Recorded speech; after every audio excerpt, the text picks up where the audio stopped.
नमस्कार। साहित्य तक के बुक कैफ़े के एक दिन एक किताब में मैं जयप्रकाश पांडे आपका स्वागत करता हूं और आज मैं यादों में चलती साइकिल यादवेंद्र द्वारा संपादित इस पुस्तक के साथ उपस्थित हूं। जैसा कि इस पुस्तक के नाम से ही जाहिर है, यह पुस्तक साइकिल से जुड़े संस्मरणों की एक ऐसी गाथा है जो हमारे समय के 43 ऐसे व्यक्तियों के अनुभवों को सामने लाती है जो जीवन के अलग अलग क्षेत्रों से भले ही जुड़े हों लेकिन शब्दों की दुनिया से अवश्य जुड़े हैं। यह पुस्तक बताती है कि आज जब बड़ी गाड़ियों वाला दौर है, मोटरसाइकिल वाला दौर है, कारों का दौर है, तब एक समय ऐसा था कि साइकिल का होना भी किसी बहुत बड़ी खुशी का वाहक था, माध्यम था।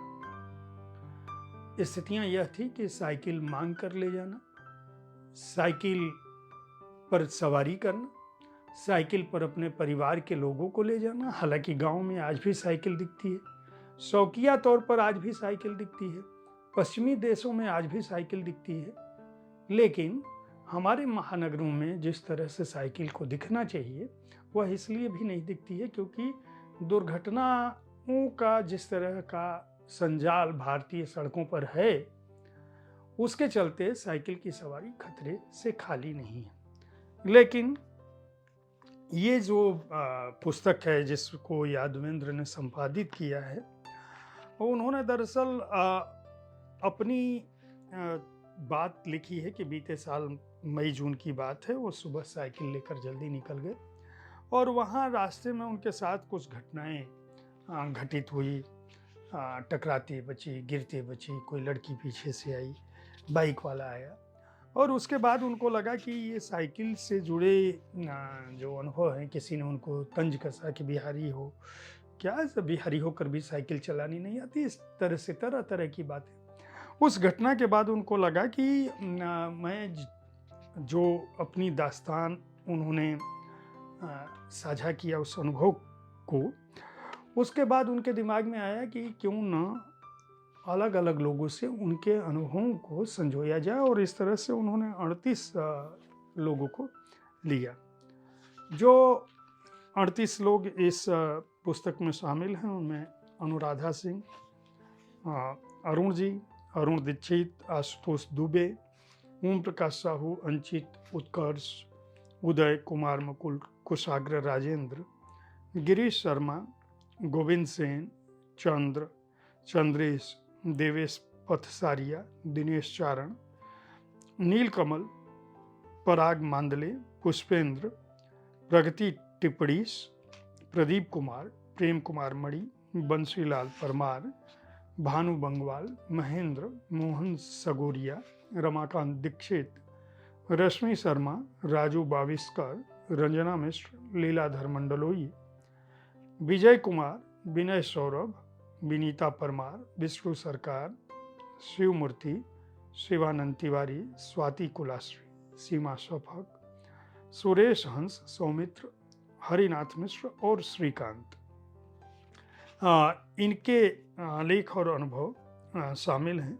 लेखक का कहना है कि दरअसल साइकिल की त्रासदियों वाला जो इंसान है वह शायद अगर आज की तारीख में दिया लेकर ढूंढें तो शायद ही कोई कभी मिले। यानी साइकिल जो भी है, जिसकी भी स्मृति में है, चाहे वह जितनी बार भी गिरा हो, वह अपनी कल्पना में साइकिल की सवारी को अच्छे ढंग से ही याद करता है। उनका कहना है कि 21वीं सदी की ये बेबसी है कि साइकिल जैसी महत्वपूर्ण सवारी जो गिरने के बाद भी उठकर चलने का साहस देती है, जो अपने श्रम को, अपने स्वास्थ्य को भी महत्वपूर्ण ढंग से संवारती है, उसको हम उपयोग में नहीं ले पा रहे हैं और ये भारतीय समाज का जो नगरीय विकास मॉडल है उसकी कुरूपता की देन है। लोगों का कहना है कि प्रगति के इस आंकड़े में लेखक का मानना है, जो जिसने पुस्तक का संपादन किया यादवेंद्र का, कि भले ही प्रगति के दौड़ में, इस तीखी भाग दौड़ में साइकिल पिछड़ गई हो, लेकिन उसकी उपयोगिता और उसका जो आनंद है वो कभी भी पराजित नहीं किया जा सकता। और ये इकलौती ऐसी सवारी है जिसमें चोट खा के भी आदमी भागता नहीं है सवार उस पर, बल्कि दोबारा सवारी करने के लिए उद्यत होता है। उम्र कोई भी हो, जेंडर कोई भी हो, लिंग कोई भी हो, व्यवसाय कोई भी हो, ये जो साइकिल चलाना है, इन स्मृतियों में जो संकलित है उनमें चोरी से साइकिल सीखना, साथियों से प्रेम करना और उनसे ईर्ष्या करना, साइकिल की प्रतियोगिता करना, तेजी से दौड़ाना, चढ़ना, गिरना, चोट लगना, साइकिल के चोरी हो जाने पर रोने जैसे अनेक प्रसंग हैं। अब मैं बताऊं कि एक घटना जैसे जो इस की आखिरी संस्मरण है श्रीकांत का, वो मणिकांत ठाकुर पर है। मणिकांत ठाकुर बिहार के जाने माने पत्रकार हैं, BBC, हिंदुस्तान, पाटलिपुत्र टाइम्स, तमाम समाचार पत्रों से जुड़े रहे। तीसरी कसम की तरह श्रीकांत का कहना है कि मणिकांत ठाकुर की भी 3 साइकिलें खोई और तीसरी बार खोने के बाद वो पैदल हो गए और उन्होंने ये तय किया कि अब मैं साइकिल नहीं खरीदूंगा। लेकिन साइकिल नहीं खरीदेंगे तो क्या होगा, उसका एक घटना है कि उस दौर में स्कूटर बहुत मुश्किल से, बजाज स्कूटर आया था और ब्लैक में बिकता था और बहुत मुश्किल थी, मिलता नहीं था। और एक दिन जब वो पैदल इंडियन एक्सप्रेस के दफ्तर में पहुँचे अपने एक साथी के साथ, मणिकांत ठाकुर अरुण सिन्हा के साथ जब पहुँचे तो हेमेंद्र नारायण उस समय इंडियन एक्सप्रेस में थे, Arun Sinha times of India में और मणिकांत ठाकुर पाटलिपुत्र टाइम्स में। तो वहाँ पूछा गया कि भाई ठाकुर जी आप कहाँ हो, कैसे आओ? तो बोले मैं पैदल हूँ। तो बोले कि अरे पैदल क्यों है? तो बताया उन्होंने कि साइकिल चोरी हो गई, मैं नहीं खरीदूंगा। तो उन्होंने कहा कि अरे स्कूटर ले लो। तो बोले स्कूटर कैसे ले लूँ, ब्लैक में मिलता है, मेरी औकात नहीं है खरीदने की, और पैरवी करूँ तो क्या करूँ।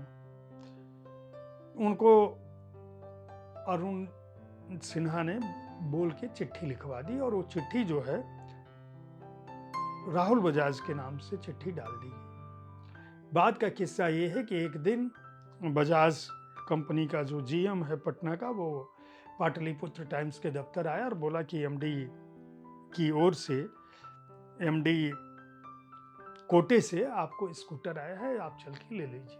इनके पास पैसा नहीं था तो इन्होंने ऑफिस से लोन लिया और जगन्नाथ मिश्रा जो बिहार के पूर्व मुख्यमंत्री थे, वो बराबर इस बात को कहते थे कि मैंने कितने लोगों के लिए चिट्ठी लिखी, वो पाटलिपुत्र टाइम्स के वही सर्वे सर्वा थे, मालिक थे। तो मैंने इतने लोगों की पैरवी की, किसी को मैं स्कूटर नहीं दिला पाया, लेकिन मणिकांत ठाकुर सबसे तेज निकले, एक चिट्ठी लेके स्कूटर खरीद लिए।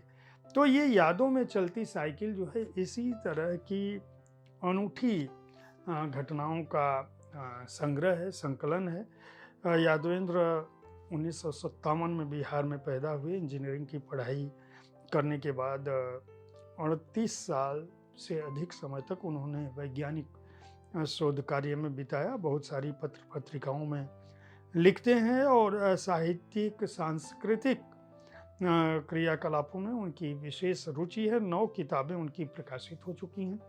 पुस्तक नामा ने इस संस्मरण को प्रकाशित किया है। 224 इसकी पृष्ठ संख्या है, 38 संस्मरण है, मैं बता चुका हूँ। मूल्य इसका 400 रुपये है। उम्मीद है साहित्य तक का यह एपिसोड आपको पसंद आया होगा। इस कार्यक्रम में आप किस तरह की पुस्तकों की चर्चा चाहते हैं, इसके बारे में अपनी राय से हमें ज़रूर अवगत कराएं। हमारी कोशिश होती है कि विविध विधाओं की पुस्तकों के साथ मैं आपके पास हर दिन पहुंचूं, ताकि आप अपनी पसंद की पुस्तक चुन सकें। कल ठीक इसी समय ऐसे ही किसी कृति के साथ फिर मिलूंगा। देखते रहिए साहित्य तक। धन्यवाद।